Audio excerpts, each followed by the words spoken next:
As jurors in the murder trial of Kyle Rittenhouse listened to opening statements in a Wisconsin courtroom Tuesday, attorneys in South Georgia questioned potential jurors for a third week in the trial of three men charged in Ahmaud Arbery slaying. It took the judge and attorneys in Wisconsin just one day to choose the panel of 12 jurors and 8 alternates for Rittenhouse's trial, but legal experts say the speedy process doesn't mean the jurors aren't capable of delivering a fair verdict.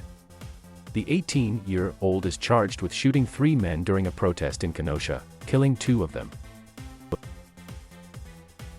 But some worry that comparisons to the lengthy jury selection in other high-profile homicide cases, including the 2 weeks spent seating a jury in the trial of former Minneapolis police officer Derek Chauvin, could undercut the Kenosha panel's credibility. Judges have enormous discretion over the process of jury selection, resulting in different approaches across states, counties, or even in neighboring courtrooms.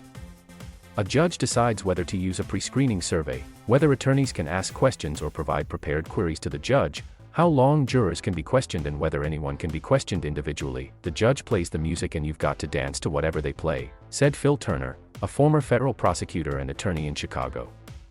The lawyers have to deal with it, but they would certainly always like to ask more questions than fewer. In a 2007 survey conducted by the National Center for State Courts, Wisconsin respondents reported a median of 90 minutes spent on jury selection in felony cases, compared to 2 hours nationally. States on the higher end of the range included New Jersey with 4.5 hours, New York with 5 hours, and Connecticut with 10 hours. Paula Hannaford-Ager, director of the organization's Center for Jury Studies, said the responses demonstrate the many approaches used for jury selection. Even attorneys familiar with the judge handling Rittenhouse's case expressed surprise this week at the lone day spent on jury selection in a case that became a political flashpoint last summer. Judge Bruce Schroeder in September rejected both sides' request to send questionnaires to potential jurors to probe biases as they prepared for the trial. Schroeder told the attorneys that he was afraid people would not fill them out and would wind up discussing the case even more with family and friends ahead of jury selection.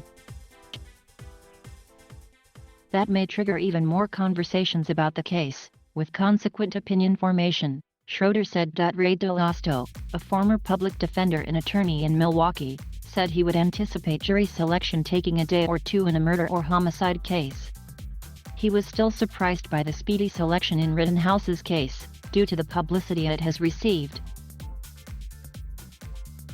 Having tried cases and appeared before this judge, I can tell you he doesn't do a casual 4 or 5 hour workday, DeLosto said. You put in a real long, hard day and you get the work done. But the streamlined procedure Schroeder used to seat a jury could generate skepticism among people watching, particularly in Kenosha, said Lori Levinson, a former federal prosecutor and a professor at Loyola Law School in Los Angeles. In a case of this complexity, taking a little extra time to make sure that the jurors appreciate the importance of remaining fair, that the lawyers feel satisfied, and that the public sees the jurors as legitimate, there's a lot of upside, she said. Legal experts said judges' discretion during jury selection rarely leads to overturned verdicts because appeals courts tend to defer to a trial court's decisions. A federal appeals court in 2020 did throw out convicted Boston Marathon bomber Dzhokhar Tsarnaev's death penalty sentence, in part because the panel found the trial court judge had not questioned jurors enough about what they had seen or heard about the case. But U.S. Supreme Court justices last month sounded prepared to reinstate the death penalty sentence. Turner, the former Chicago prosecutor, said the apparent reluctance to challenge judges' decisions during jury selection makes the process all the more important. It should take a long time, he said. Thank you for watching. Please subscribe.